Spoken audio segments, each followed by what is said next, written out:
Aquarius, Aquarius, Aquarius. Knock, knock, knock, Aquarius. Welcome. Scorp Works Tarot. Oops, may maingay. Merong motorsiklong dumadaan. Pasensya po. So, another weekend. So, August 22 to 31 ang reading natin, Aquarius. So, shout out mga Aquarian na OFW. Hope everything is well. OFW din po ako. So, alam ko ang plano ng OFW this weekend. Aside from maglaba, magtambay sa mall at mag-window shopping. Kung merong extra money, shopping. Ano yan, pinaghirapan natin yan. Pinaghirapan mo yan, Aquarius. You deserve that. So, sa non-OFW or mga gustong maging OFW, good luck. Iba ang challenge. So, you have to be ready. Aquarius, tignan natin ang energy August 22 to 31. Shout out po kayo mga kapatid, kababayan. Kwentuhan po tayo. Let's not take it too seriously. Yung tarot. So, it's a reflection of life's journey natin. Let's paint it. Tignan natin kung nasan tayong pace. It's all about pacing and timing. August 22 to 31. So, kung ano man yung mag-resonate. Aquarius. Very sticky yung card. Bakit Aquarius? Meron kang pinag-iisipan? Dalawa? Choices? Aquarius. Pero may darating na balita, mabilis daw. Meron ka bang hinihintay? Na in-applyan? Kaperahan? Babayaran? Tuition fee? Enrollment na naman ba? Okay. Ang dami nito. Kunin ko siya. Ito na siguro yung storyboard mo. So, pasensya, patience. You have that still fire on your belly. Dahil ikaw ang to keep everybody on the edge. Yung clarity ng answer, meron dumarating at para sa iyo ito, meron kang iniwan, napagod ka, but you have to end that. Hindi na fulfilling sa iyo dahil nakakapagod. Nakakapagod tong ginagawa mo na ito, Aquarius. If you are that office setting, alam mo yung tipong you need to initiate everything, otherwise walang magagawa. Okay? And you've been doing that with high level of temper. You know that it's the rule. And you are good at that. Moon and sun, day and night, that's what keep you busy. Kung ano man ito. And you have that new things coming in. This patience and temperance. This is also an alchemy for me. Kung ano man ito, ito yung mga silent worker na tinatawag ko. Alam mo yung weaver na gumagawa ng nagwi-weave, okay? Sinulid, and then after weaving and weaving day in and day out, that requires a lot of patience. It can be exhausting. Pero that at the end of that weaving process, you're gonna have an exciting new something that you just created from your bare hands. And that's very exhausting. You've been hoping and praying for you to be treated fairly. You ended up twice, and you just come to the conclusion that you need to end something. Ano ba ito? Meron ba ganyan, Aquarius? Ano ba yung new beginning, or you just hoping? I think this is hoping. You don't end it. It will end soon. Kung ano man yun. Because, oh yes, sana all your wish is fulfilled. That judgment that you've been waiting for na makita yung talento mo sa pagwiwib ng kung ano man yung wini-weave mo. Weaving is not, it's not the weaving of tela manually. It's weaving of in sa opisina. You have the vision of moving to something, correct, and you weaving it and you're working with other people, and that makes you even exhausted because yung dynamics of moving everybody to the same direction, and you've been fighting for that one. Sometimes you need to be sneaky and it's strategic. Meron bang ganyan, Aquarius? So you don't need to worry on that one because I can see here it's coming now. Yung pinagpaguran mo makikita mo yung ano, yung sabaw ng ano pinagpaguran. Yes. Napagod ka. Meron kang darating na itong ano na ito. Merong somebody na mentor. Kung meron kang mentor o ikaw yung mentor na you are the inspiration, you give inspiration to others, and then you have the full support of everybody here. Yun ang ano, yan ba yung storyline mo, but you just want to get that at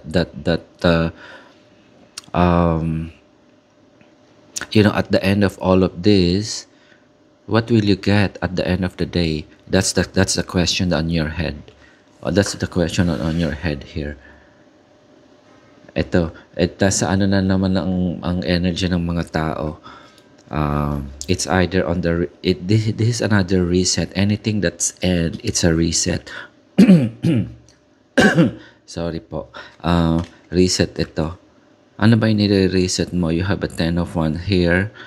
Ito na ano na at pinakahaba-haba ng procession sa simbahan ang tuloy. 10 of Swords, you don't have the visibility. You undergone death and transformation, and the sun is coming out. Yun yung sun, kung saan man ito, sun or a moon, walang clarity minsan. You've been tossing, like alam mo yung lumutang na sa karagatan. You are navigating, but you do not know where you're heading. You know that you're going somewhere. That's the feeling I can sense here, Aquarius. But you're doing it religiously. That's why you have the Temperance here. Nag-alchemy ka rin. You know that at the end of the day, there would be judgment. That's how, I think that's the reason why you have the Judgment here. It comes into full circle. What comes in must go out. That's it. That's a basic karma, the fundamentals of the universe.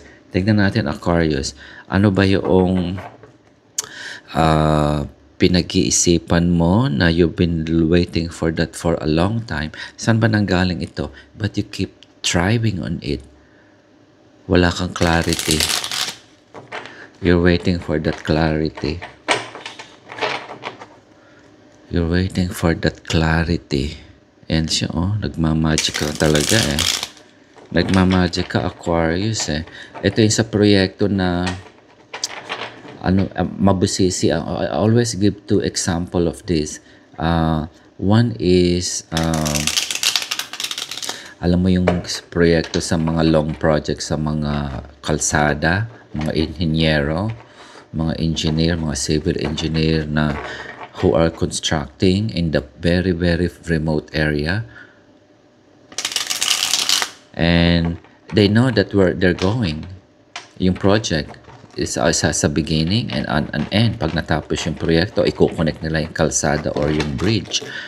But undergoing that stage na ma-assign sila sa kabundukan, papatagin yun at i-connect yung point A to point B and C, D, E up to point Z to the civilization. That's a huge...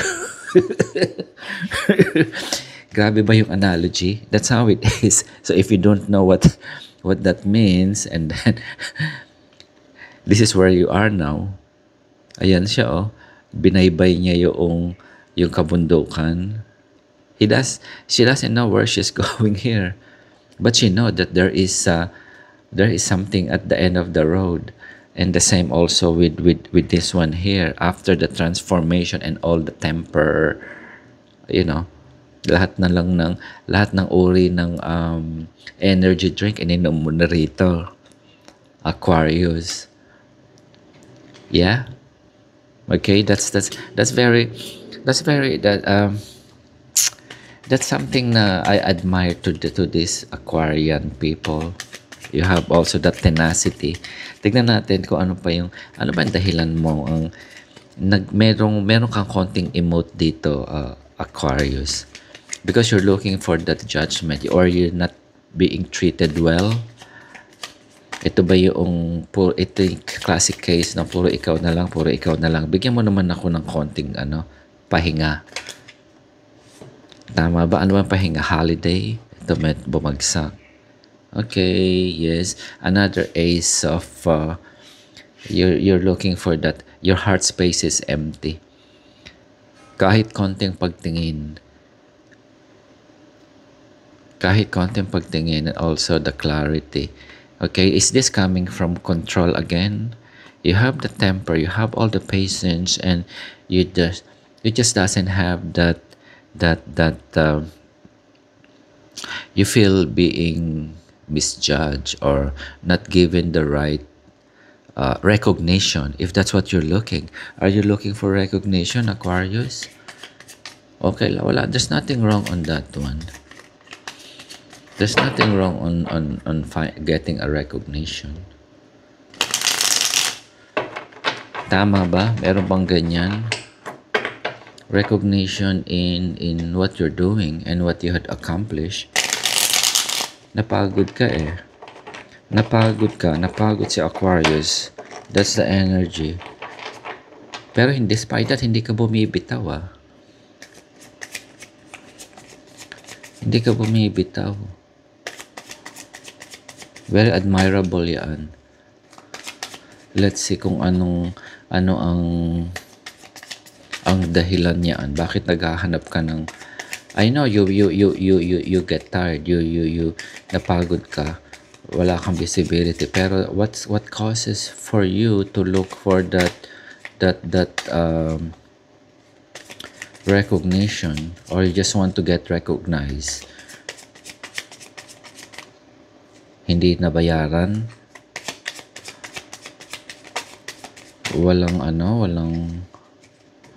Walang yun nga, compensation properly.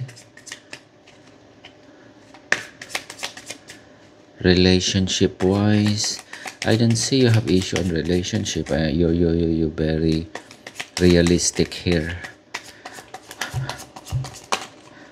I think you give more than what you can offer.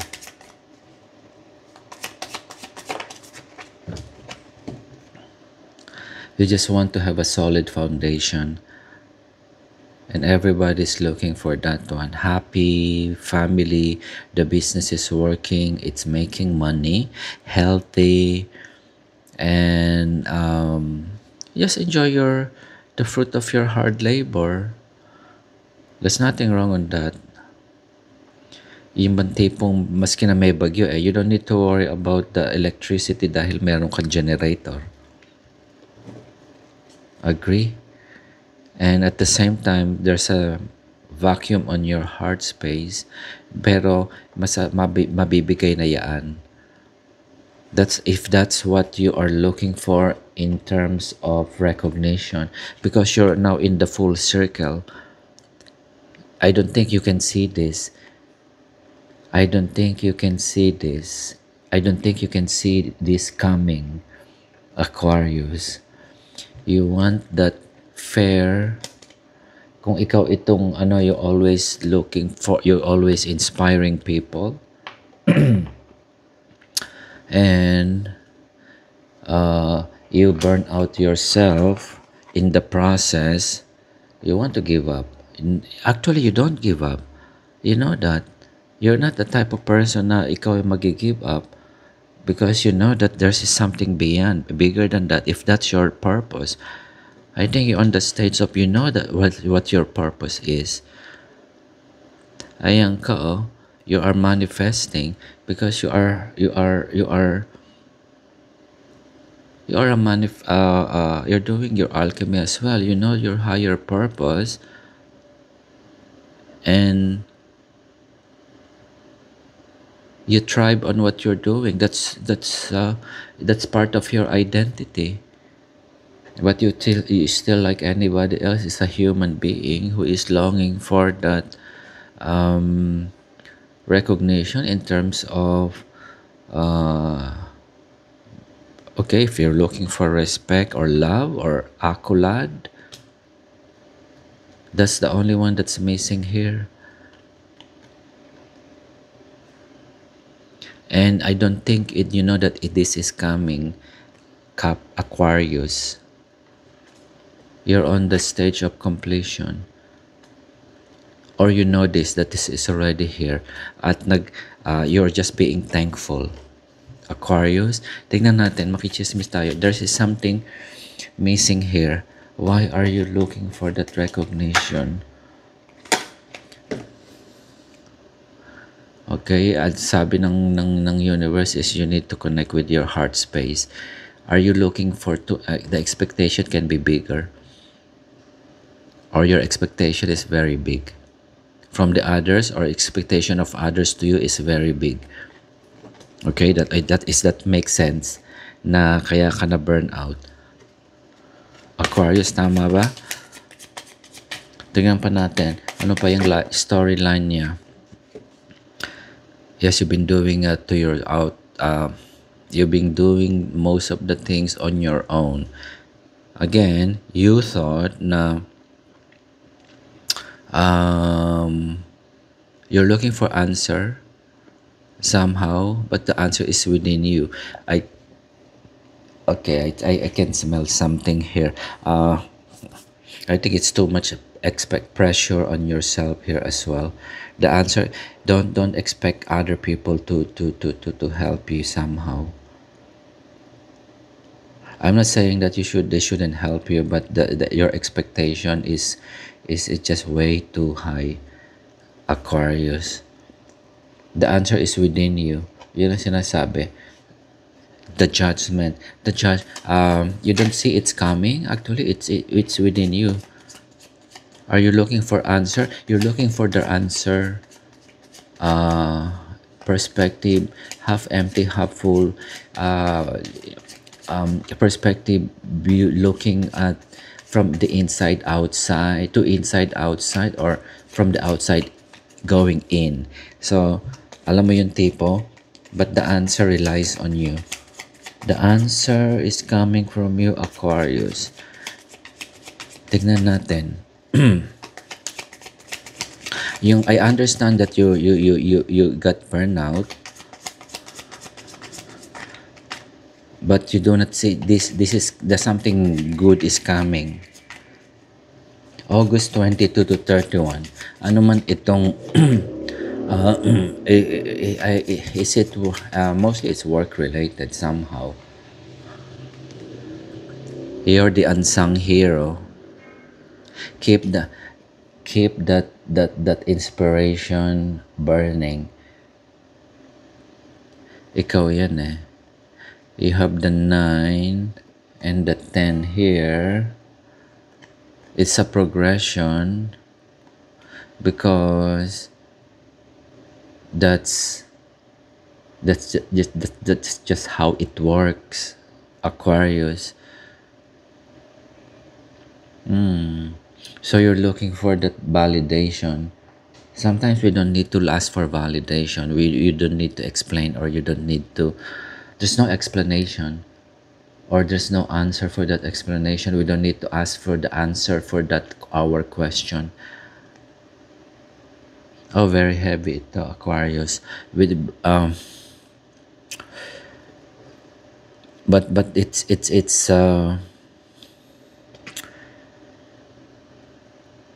but there's a new thing coming. If you're looking for a relationship, are you looking for love? Sabi dito, huwag kang mapagod pa rin. Tingnan ko, merong siyang missing piece or maybe wala siyang, tignan natin, something, ano ba ito Aquarius? Ano ba itong nakita ko na ito na ano?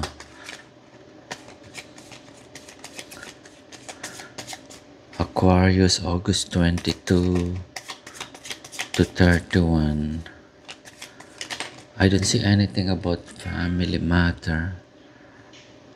Wow, okay. You have 4 10s here.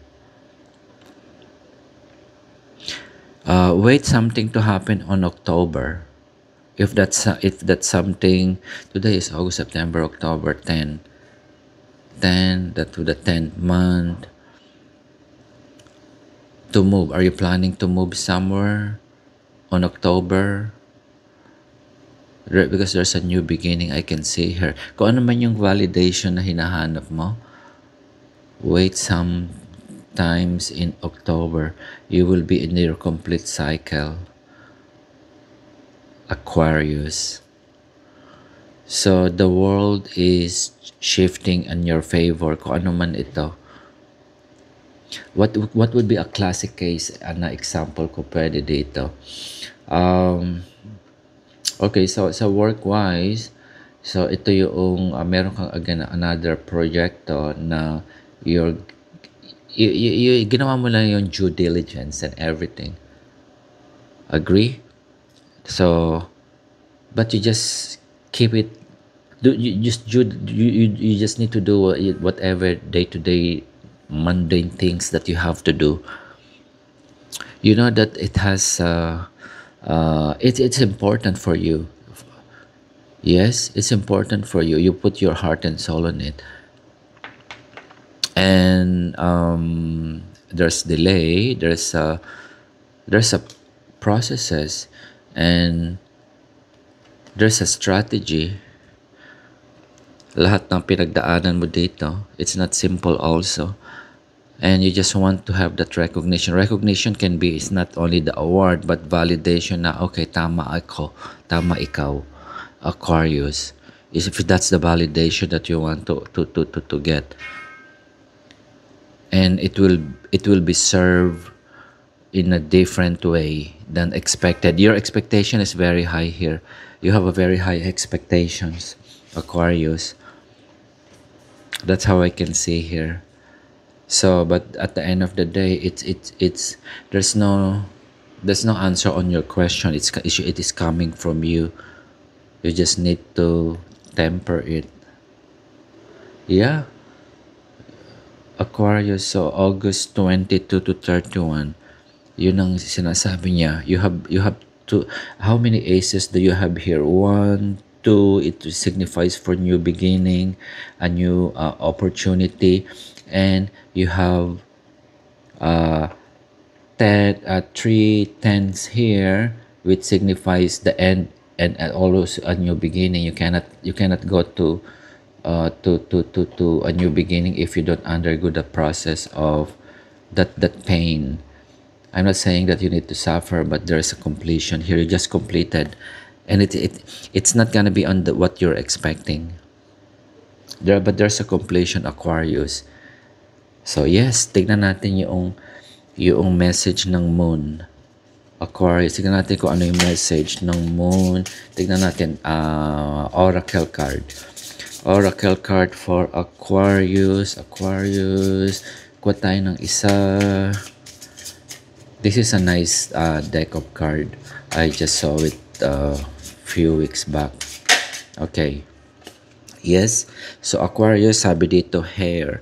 Hair yung bunny, moon totem. Sabi niya, it is an auspicious time for new beginnings. O, yan sinabi niya na. New beginning. So, new beginning.